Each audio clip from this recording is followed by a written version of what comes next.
So I've been doing some more research on becoming a self-ordained monk. Well, really, there is no such thing. You can't become a self-ordained monk, but you can technically become what's called a mendicant or a spiritual journey person, whatever that is. That doesn't take an ordination. An ordination takes the agreement of other people to join a sangha. A sangha is the group of monastics, whether it's bhikkhus or bhikkhunis, monks, nuns, etc. In order to join that, it takes very specific ceremonies. Now, they're a little bit different when you get to Mahayana versus Theravada and Vajrayana. It kind of depends, but in the basics, there has to be in attendance of your ordination process, because you start out as what's called a samanera, and you're going to become a bhikkhu, right, as a male. And what you'd have to do is basically explain to them, hey, I want to become a monk, and they accept, and there's going to be 10 of those people, and they have to have at least 10 years experience each. So that means generally you're not going to find anybody under 30, because to become a monk or a nun, you have to be at least 20 years old. Okay. Now, a lot of them start when they're very young at 9 or 10, but they become an actual bhikkhu about 20. And in that process, that ceremony is when they get their set of robes and they become official Vinaya following monks or nuns. That's bhikkhus and bhikkhunis. Okay. Now, we don't become a monk or a nun in Buddhism without joining one of the sanghas. That's just not how it works. I was interviewing monks and nuns who were ordained, of course, in Zen, Chan, Son, which is Korean Zen, basically, Theravada, Mahayana, and Vajrayana groups. Now, this is over a number of years, and I asked them specifically about this. Can you be ordained by yourself? Not one of them said yes. Now, when I opened that question out to other people who were lay people or to people who were ministers and stuff, some of them thought it was quite interesting, and some of them thought, hey, this is a really good idea. I think it's great.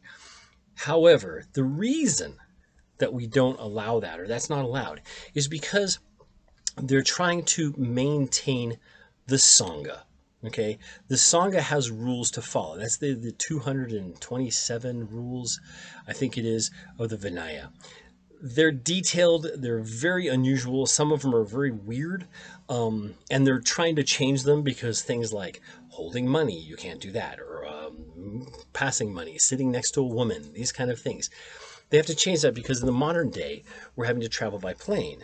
Okay, or eating after noon, etc. There's a lot of very unusual, it seems unusual, but the whole idea was to maintain harmony in the Sangha. Now, it is said that without the rules, there is no Sangha. Without the Sangha, there is no Dharma. So you won't have anything. And you can't have these people who just decide that they're all of a sudden Buddhist monks. Where did they come from? Now, people also say, didn't a lot of the Zen original masters claim they were self-ordained? Not necessarily. Most of them were ordained as Buddhist monks prior or later. Zen is a different kind of animal. Okay, Zen and Chan do come from China, right? They come from the Bodhidharma, who went there and restarted the process of the Sangha there, added in things like exercise, mentally and physically, to maintain the body and the mind. Anyway, so back to ordination. In the ordination process, there has to be 10 masters with you. And these are bhikkhus of pure sila. And sila is morals. It means you have to have good standing in the Sangha. Okay? Each one of those has to have about 10 years of experience. And they're going to ask you a bunch of questions when you want to become a monk. And the reason for that is because a lot of people used to try to become a monk to get out of government service or out of debts, or to get free medical care. Okay, so the questions they ask, I think there's 15 of them. Where did I see here? 15 questions. Yeah, there's 15 questions. And the questions go something like this. Do you have any boils? Do you have leprosy? Do you have eczema? Do you have tuberculosis? Do you have epilepsy? Okay, these are the main diseases they were worried about in those days. Maybe there'd be more now, but you couldn't go on as a leper because one, it was very contagious. Okay, two, boils also very contagious. That could be the plague. eczema, skin issues, they saw that as an outside uncleanliness and it could be very contagious. We don't know. Tuberculosis, super contagious and would decimate the sangha, like leprosy too. Epilepsy doesn't allow you to sit. Okay, it doesn't allow you to, if you're not medicated. Nowadays, if you're medicated, you should be fine.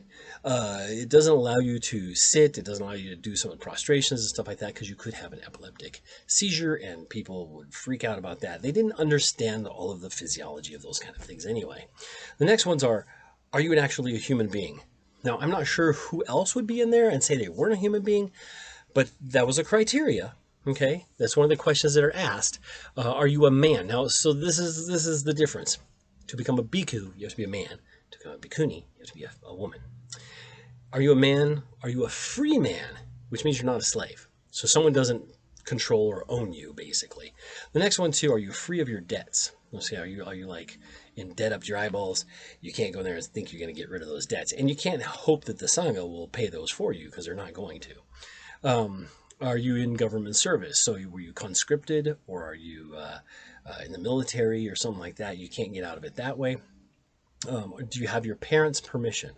And remember, you're about 20 years old when this happens, generally. I mean, if you're later on, you also have to have your family's permission, okay? Because you can abdicate your entire family and just walk away from it all as long as they have their permission and say, yeah, you know what, he'd be better off as a monk, I guess, okay? Are you at least 20 years of age? You must answer in the affirmative, okay? Do you have your own bowl and robes? So you have those with you when you go through the ordination process. What is your name? Is your next one, and who is your preceptor, or who's your sponsor, basically. Now, once that's all done, you would take the entire process, and you would take the what are they called? The vows, which is, and then you get your big list of vows, which is the Vinaya vows, and there's a gazillion of them. There's 227. There it is. There's the Parajikas. There's 4 of those main ones, right? Samgadises, Aniyatas, the Nisanyagas, the Pachitias. Ooh, that's a big one. There's like 75 of those. 92. Oh my gosh. And it gives you, like, this gives you the size of your robe, how long you can hold on to your robe, what your robe has to be like, not to argue with other monks, not to denigrate another monk, not to sit in a woman that is remote from other people being able to hear, not to sleep with an armed troop for more than 3 consecutive nights. Very interesting rules. These rules were put there for reasons. In order to become a monk, a bhikkhu or bhikkhuni, a monk or a nun, you have to follow these. Now, women have more rules because they have the menses and menstruation and all this kind of thing. So there's a few more rules for them, okay? The other part of it, though, is why can't you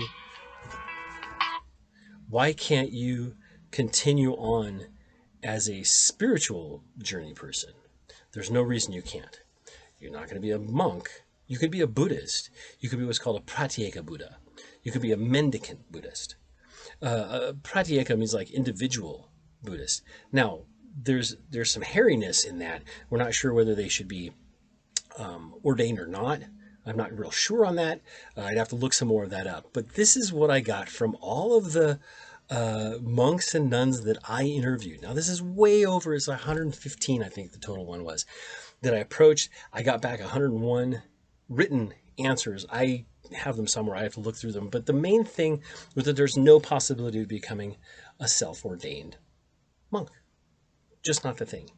Now, can you be a Buddhist? For sure. Now, how do you become a Buddhist? You take the 3 refuges. You take the 5 precepts, or the next level, which is 10 precepts or 14 precepts or whatever it is. When you do that, you're not becoming a monk. You're not going through an ordination process. You're going through a refuge ceremony. Refuge ceremony has to have a monk. Okay? This is a way to keep it so that the teachings remain coherently in order, because pretty soon you end up with people who say, I had a dream that Nagarjuna came to me and said this and that and the other, and or I had a vision of secret places, which happens in Tibetan Buddhism, which is not really Orthodox Buddhist. Okay, so there's a lot of leeway after you branch off from that main Theravada trunk, okay, from the Buddha, and the roots go far into the Vedas, right, and the Brahmanism and the other things that were going on at that time. But as it comes up and becomes the trunk of Theravada, then we branch off to Mahayana, and like way up there after Mahayana, Zen, right, and then after that is Son and whatnot, all those kind of things. Not in that order, really. So, can you really become a self-ordained monk? The answer is no. Self-ordained nun? The answer is no. Is there anywhere in the Buddhist information that it said you can or can't do that? No. Did the Buddhists say anything about ordination? No, because they didn't have ordination. You took refuge under the Buddha, the Dharma, and the Sangha. You agreed to follow the 227 Vinaya rules, which there wasn't at the time. There was a few rules, but not all that many. Those came up later. And you became one of the students of the Buddha. Does that mean you're a monk? At the time, yeah. There wasn't any monks at the time because they didn't have that aspect. They didn't have that distinction.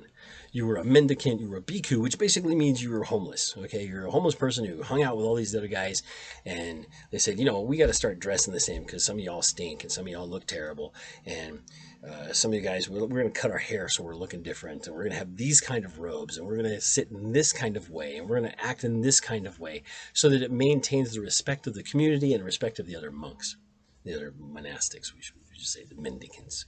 Okay, so later, because in Buddhism they were trying to like maintain, because anybody could walk up with a bunch of rags and say, I am the true student of the Buddha, and here's why. And it was kind of hard because you couldn't really say yes or no, and so they had to come up with these sanghas, these different schools of thought, or actually areas where all the monks did the same thing, so you would know how many of the rules they had to follow.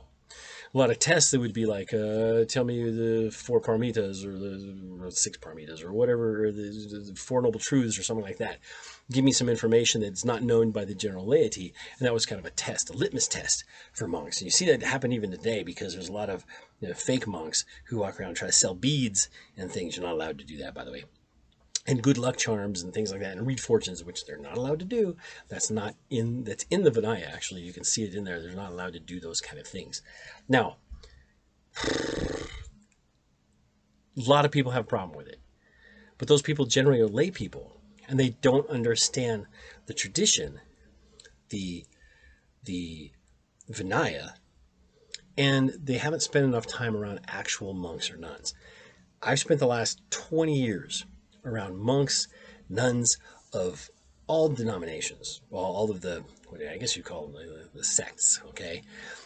I was ordained as a non-sectarian minister, not a monk, okay? I didn't take 227 rules. I took like 10, okay? And those 10 are just an expansion on the 5. Okay, it might have to do with money handling for the Sangha, and has to do with not being seen at bars and stuff like that kind of thing. Now, especially if I'm in robes. Okay, so there we go. That's what it is. If you like it, give me a thumbs up, subscribe, and we'll talk to you soon.